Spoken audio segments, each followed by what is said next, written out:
Welcome to Close the Door and Come Here, a Song of Ice and Fire podcast with heavy leanings towards our two favorite characters, Jaime and Brienne. Hey everyone, I am Guile. You can find me at Guile and Subterfuge on Blue Sky, and today I'm joined by Kama. Hi, I'm Kama, and you can find me at Kama Splice on Blue Sky. And Chicky. Hey, I am Chicky, and I am Chicky on Blue Sky. And today we're going to be discussing Daenerys' 5th chapter in A Dance with Dragons. So this is one of, if you've listened to a lot of our podcasts, you'll often hear me refer to the office hours chapters, which is when George has the POV character stay basically in the same place the entire chapter and have people come to them because he doesn't want to have to write them going to different places because that is, I will admit, annoying. Well, so this is incapable of just having them have arrived in said place. We've got to go on the journey. Yeah. So God bless them. This is a Dany office hours chapter, as many of her chapters in Meereen are. So the chapter starts with Dany kind of counting the sails of ships in Slaver's Bay because Meereen is being blockaded. And, that's the first of many problems we shall be discussing in this episode. So they're under a blockade, and her Admiral Grolio is like, Jesus Christ, Dany, if you would just take out, like, even just let the dragons fly over everything, everyone would lose their shit and, like, leave us, right? And Dany's like, no, we can't. I can't use, that we can't do that, blah, blah, blah. And, she's like, can't we, basically, can't we fight a naval battle? And he's like, if we had ships, but, like, we can't build ships. Navy. Yeah, we can't build ships because our enemies have cut down all of the trees for, like, 200 leagues. And she's like, well, why don't you go 201 leagues and get some wood and build some ships? And he's like, I am a sailor, not a shipbuilder. She's like, what? She's basically like, screw you, do what I say. And he's like, screw you, like, whatever. Clearly he's not going to. I feel like Jesus Christ, Dany is kind of what I kept saying to myself over and over throughout this whole chapter. Yeah. And he's like, my job was to bring you, my job was basically to fetch you, like, and now this whole shit has happened. Like, he's super not happy. And again, enduring theme of this episode will be people not happy. So, I think then the next person is Barristan. And, Barristan's like, well, on the positive side, we do have, like, enough food and stuff. And, now we have friendship with Lazar, which I think are, like, the lamb people. So that's who Meereenese Door was with, right? Lazar. Yeah, in the first right. book. Yeah. So, like, if they're bringing lambs, I guess this would be, great. But I don't know if that's entirely the case. And, she's kind of trying to just talk about something positive. So she asks him how his training of his knights are doing. And he's like, actually, like, thank you for, I think he literally is like, thank you for asking. They're doing great. There's like 5 or 6 that might be really good knights. And she wants to know if they could joust for her. And he's like, actually, they're not quite that good yet. There will be no joust. There will be no jousting quite yet, Dany. But they'll be really happy when the time comes. I love that she dropped that line in there that, like Viserys had always told her about jousting, but she'd never actually seen any. Yeah. I mean, and then you think of, like, Egg and how he would lose his shit about the jousting. And it's like, yeah, I mean, for, like, a kid, that probably is, like, incredible. And I think this was the one point in the chapter where I felt some, like, empathy with her. And I was like, oh, yeah, she's a kid. Because most of the chapter I kept going, Jesus Christ, Dany, what the hell?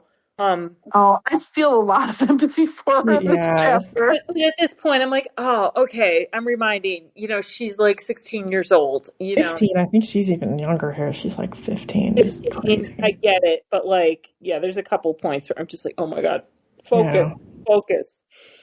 So then Missandei interrupts them and says that the Shave Pate wants to see her. And basically it turns out that he has been has not been stopping it. Actually, he has been stopping it. If by he we mean Hisdar Zolorak, who has actually, there has not been any, the Sons of the Harpy have not been doing anything for 26 days now. And coincidentally. Yeah, coincidentally. And Shave Pate's people have been following him, following wherever Hisdar is going.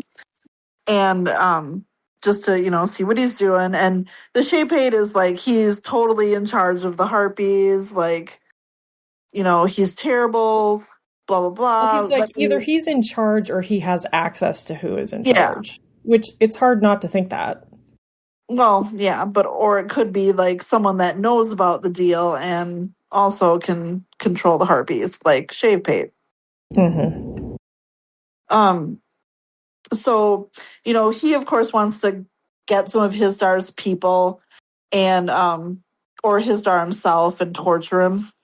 And Dany's like, yeah, these are worthless confessions. So, I mean, that's definitely our flash to the, to our modern times with the terrible value of torture given confessions. Yeah. And I love that she is realizing it, though, at least at this point. We're just I don't think this is useful. Yeah. Yes. And, she's like, just watch him. Don't let any harm come to him, but we're not going to torture him. And Shave Pate's like, fine. He gives her a list of all of the ships in the blockade, and it's basically all the ruling families of Meereen. And he suggests that they take family from those families and as hostages to try to block the blockade, or to not block the blockade, break the blockade. Yeah. And again, go ahead. Oh, no, I didn't. I just was saying, yeah, he's, saying take some hostages so we can end this thing. Yeah, and she won't. And she won't, which, I so much appreciate this about her, that she really never has an instinct to hurt innocent people, too. And after he leaves Barristan, Barristan tells her that, her brother would be, Rhaegar would have been proud of her. And I think, but then she's remembering, but she remembers Jorah saying, basically saying at Astapor about, oh, Rhaegar was so valiant and honorable, but Rhaegar died. So she's kind of like, is this I'm trying to be honorable, but it's literally getting me nowhere. Yeah. It's funny how she thinks a couple times about Jorah here and even wishes that he was there to give her counsel on this situation. I hope he never knows that. Oh my God, yes. Please never know. So then she goes down into her hall where she would hear people's petitions, but there's literally no one there.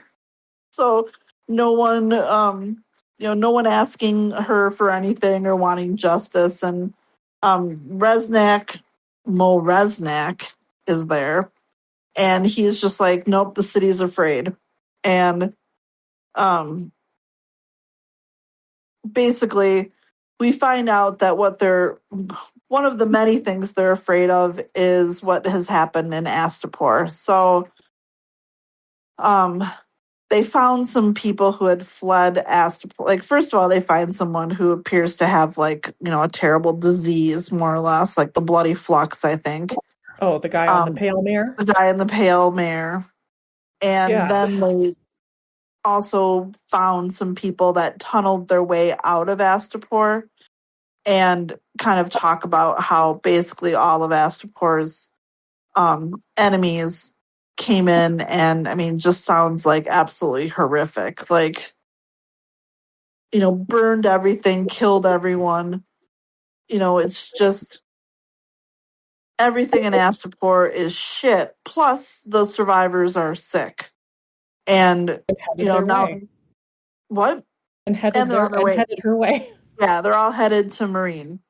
And, there are companies of people killing them off as they come, more or less, too.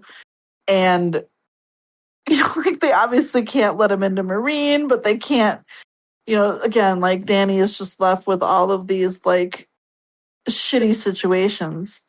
And she, is like, well, I can't just abandon them. We can, try to split this keep them outside the walls, but set up like camps basically and try to separate the healthy from the sick. Like we'll do whatever we can. And, now, but she's also worried about young Kai and stuff. And so she wants to find her blood riders, the second sons and the storm crows and bring them back to her. And then 8 days later, the first of her captains that comes back is Brown Ben Plum. And I love how she literally hugs him. She's so happy to see him. Yeah, she's so happy she hugs him, which is, I'm sure he appreciates him. I mean, he is just like, he's taught. Actually, I'm sorry, I get kind of out of order. Brown Ben is the one that I think describes a lot of the disgusting, the truly horrific parts of blood flux.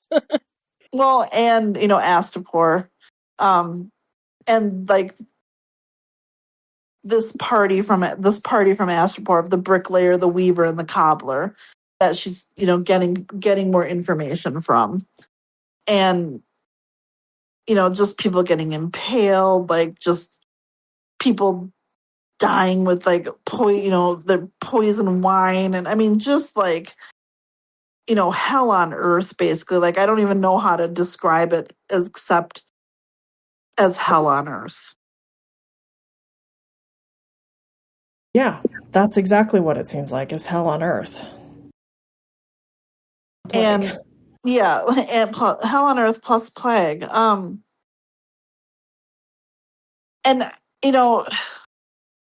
she thinks a little bit about Astapor when she first got there.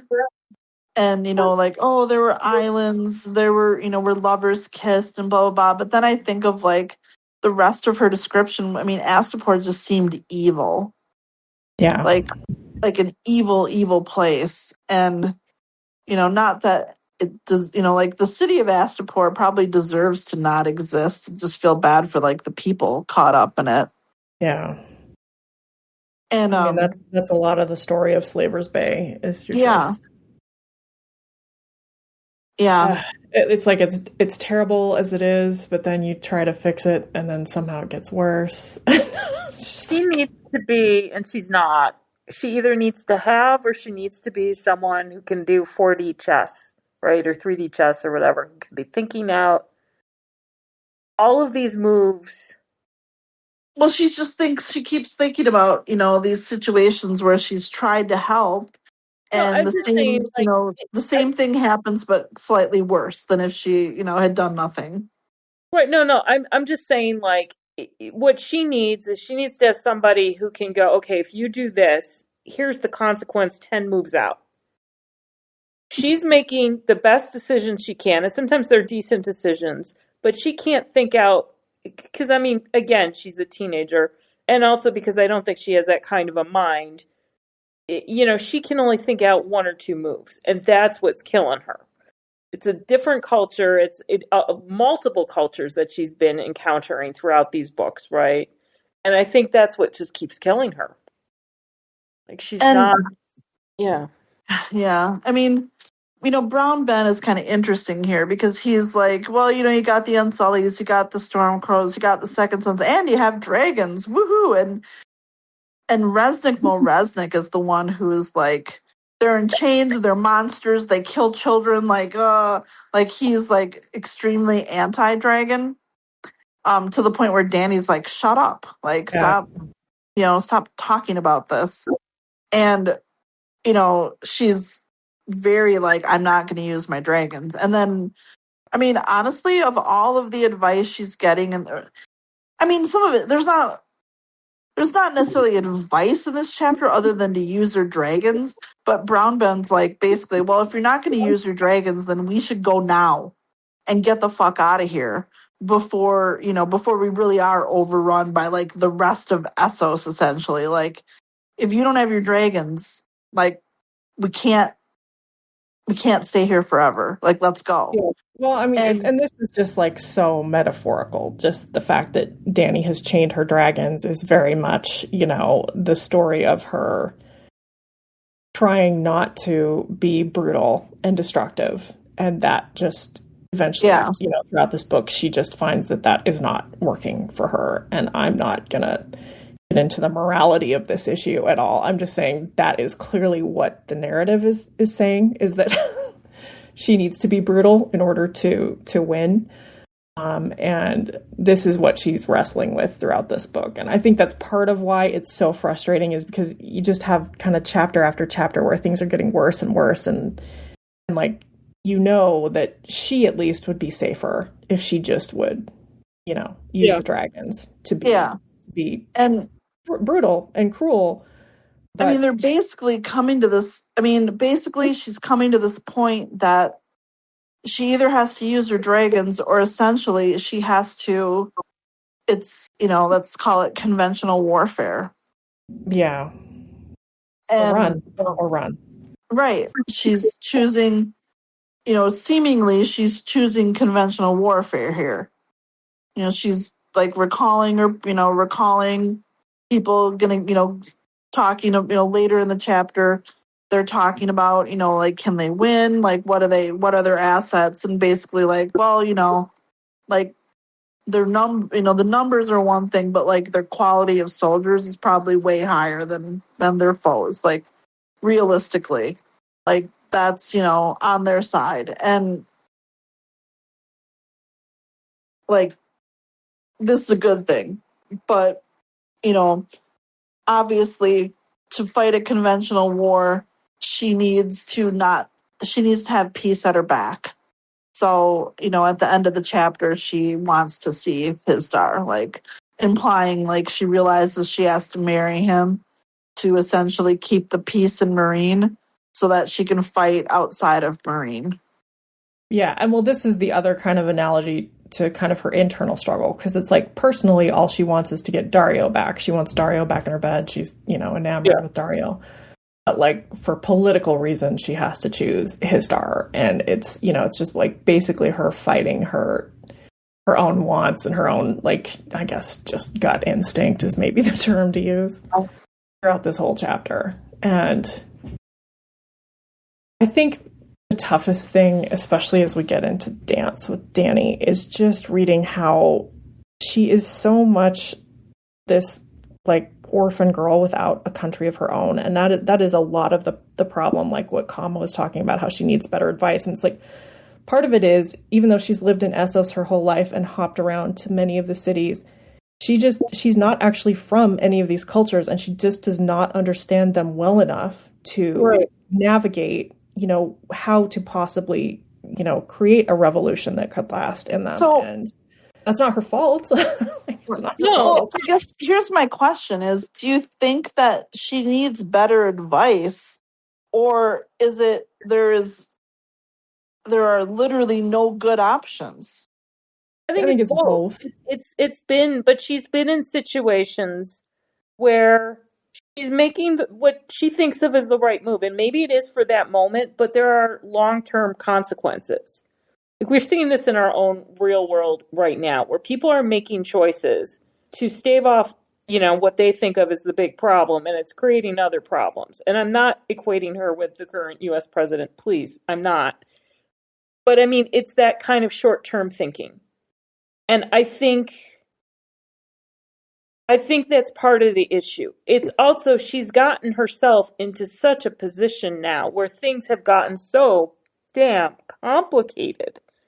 These complex cultures, these complex things that she's very good at sort of adopting the custom of the country and the clothes and the manner and all that, but I don't know how deep her understanding is. And as Chicky rightly says, she's a person without a country. And I think a lot of the powers that be in all of these different areas recognize that. She's somebody they have to deal with, but they don't want her there. I think that's the other thing. It's a mix. I don't know what the right answers are, but I think these are all contributing to the problem. I think George deliberately created this narrative to say that there is no good answer. Like we were saying, like there are several bad choices. Which one do you want to choose? Yeah. Is basically what she's been facing. I mean, we've been at this position with her since Storm, really. It's just, which of your bad options would you like to have? and that's basically what she's stuck with. I think where he's going with her narrative here, obviously with how this book ends for her, is creating in her a sense that only her own inner voice should be relied upon, for better or for worse. And at times that would absolutely be the best choice if she just listened to her gut instinct. Her gut instinct often is correct, or at least would be better than what we end up with. But I think this is George is creating her, a sense of, I can take advice and have advisors, but I have to decide what I think is the right decision. And it's like right now she kind of keeps getting stuck in these Hamlet-like quagmires of not being sure which way to move, despite maybe knowing what she should do. I kind of feel like also, like, she doesn't have her focus on a single goal anymore. Mm-hmm. Like, if the Iron Throne is her goal, and what she's doing is not helping. Right, like, frankly, Brown Ben's advice to, let's go. Okay, great. Like, the only problem, I mean, her biggest problem, frankly, is that Ilario is lying to her and has not fully disclosed everything. And so she doesn't know who her allies in Westeros actually are. Because, she lands in Dorne. It's cool. Like, why wouldn't they just go to Dorne? That seems like something of a no-brainer. That's been the answer all along. Like, consistently, not always, but consistently get the hell out and go to Westeros. But, more specifically, she has legitimate allies in Dorne where she could wait out the, frankly, let the dragons grow up a bit. Do whatever else she needs to do. Like, she could actually hole up there for a bit. And she would have a foothold. And the thing is she has a much stronger claim. Like, if she's seeking to rule, she has a much stronger claim in Westeros than she does in Essos. And right. I mean, that's what she said she wants, is the Iron Throne. To all of these people, but, I think it's like, get the hell out. I think that's been the answer for a while. Yeah. Yeah, I mean, that's, if I had to give her advice at this point, knowing as much as she knows, get out. But at the same time, this is so much, like the Edmure Tully quagmire of how many people are going to die because I'm doing the expedient thing. And you have to admire in Dany, even though her goal ultimately is the Iron Throne, and that was up until Storm what she was laser focused on, was just acquiring resources so that she could invade Westeros, and that she's seen that she would leave destruction in her wake if she did that, and that she feels a moral compunction to not let the situation get worse for people because she is pursuing her own goal of, reclaiming or claiming the Iron Throne. And it's like, that's good. That is a good thing. That is a good moral, instinct to have, that she, doesn't want to leave that destruction. I think, unfortunately, probably what will happen is that she will have to leave that destruction. I don't know how you get out of this without doing that. Well, and if the show is at all accurate, and I'm not sure it is, in her projected arc, what's going to happen when she does get to Westeros, Yeah, it's interesting because the show had her land at Dragonstone, which I kind of feel like is probably what she will end up doing. But in the books, it's going to make more sense because, of course, like we're talking about, obviously Dorne would be the obvious place for her to go. And so George has to make a reason why she can't do that. And of course, that's going to be, young Griff, Aegon, whatever we want to call him. And I think that probably that one aspect of the show is true. I think she probably will have to go to Dragonstone first, and she will just, remount a conquest from there, like she's Aegon the First again or something. Ugh. But, what gets left behind, I mean, especially if we know that she's going to ally with stupid Victarion, and if Barristan dies early, I don't think Barristan can get to Westeros with her. He would be too much of an asset. I think she can't. It would make the story silly if she had him. So he has to die, I think. Yeah, and unfortunately, yeah. I assume when she leaves, it will be leaving destruction in her wake. I'm afraid that's it just kind of makes you sick. Like, these poor people, just out of the frying pan into the fire. Well, and there's not like an obvious like secondary person that would be a capable ruler. Like, we haven't seen. I mean, we've seen very few, if any, people in Essos that you would be like, oh, they'd be okay. Well, and I think, she's running into, if this were a region that were capable of being, gathered together under a High King or something like the old Valyrian order, that would have happened. There's a reason that they're all individual city-states. I think there's a reason that it's devolved to that, and I don't think that's going to change. Yeah, or, I guess what she's going on is the, if there was a strong, a super strong ruler who, had dragons, then they'd fall into line like they, probably did in the past.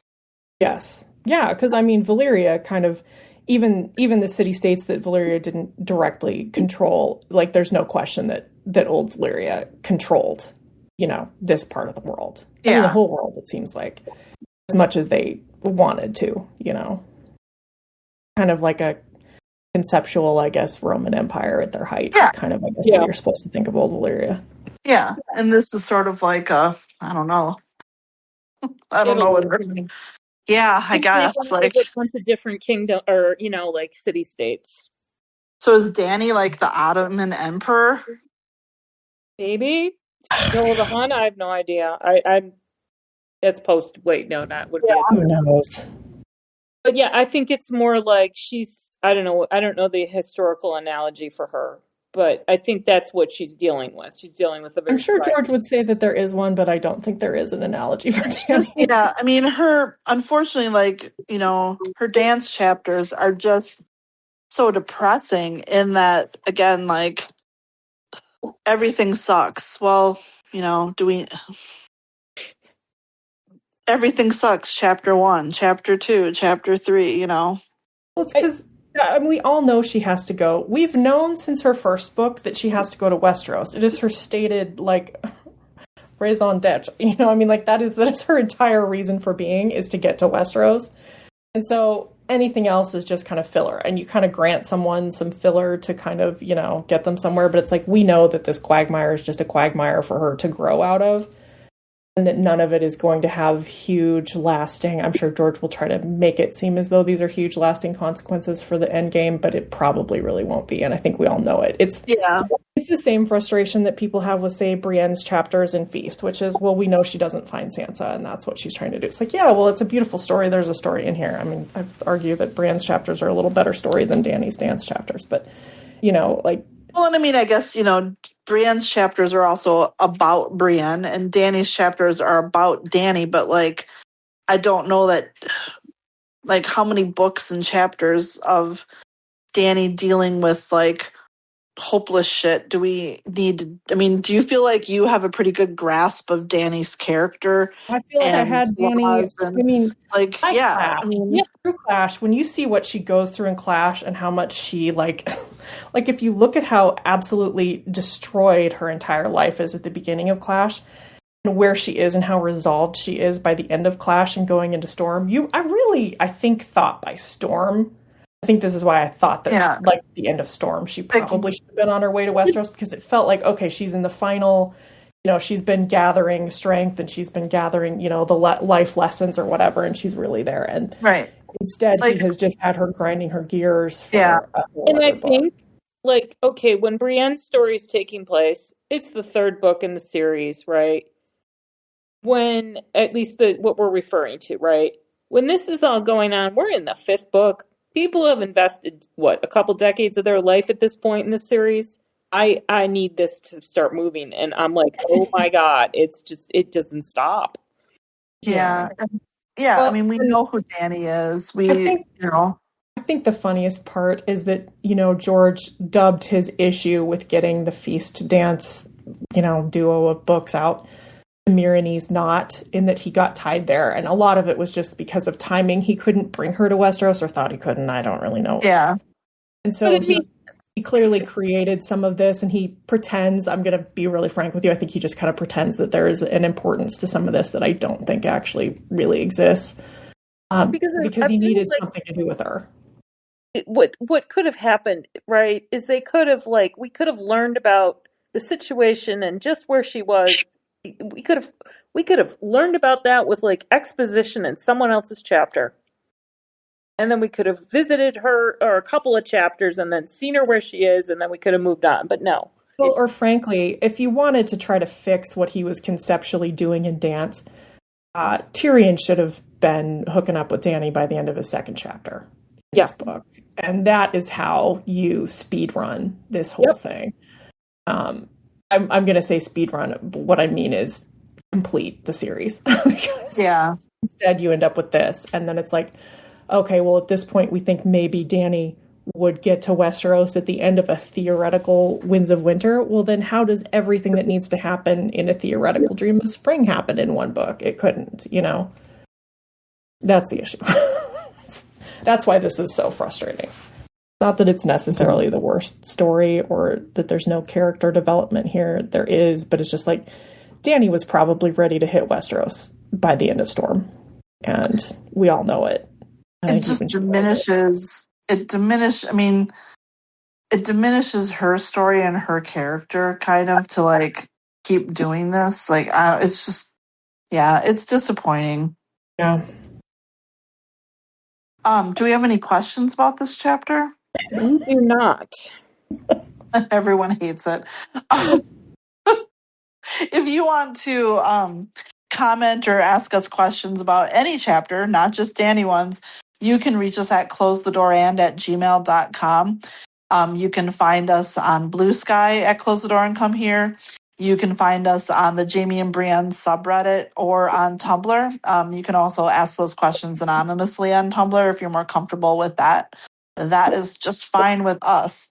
Like and subscribe wherever you listen to your podcast, and consider supporting us on Patreon. Those hosting fees aren't getting any cheaper. Just kidding. I think they're still the same. But we appreciate your help. And with that, I am closing the door. Get out.